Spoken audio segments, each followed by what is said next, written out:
இனிய வணக்கங்கள் உலக தமிழர்களே.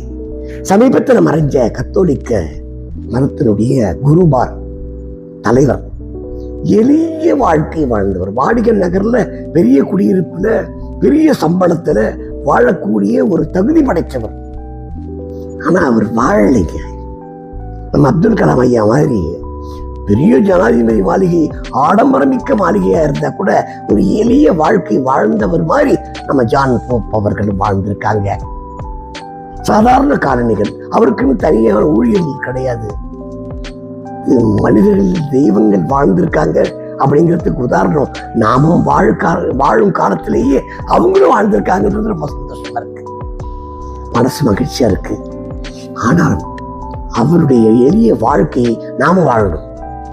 ஆடம்பரமான ஒரு சூழ்நிலையில் கூட அவர்கள் எளிய வாழ்க்கையை வாழ்ந்திருக்கார்கள் என்பது பெருமைக்குரிய விஷயம் இல்லையா?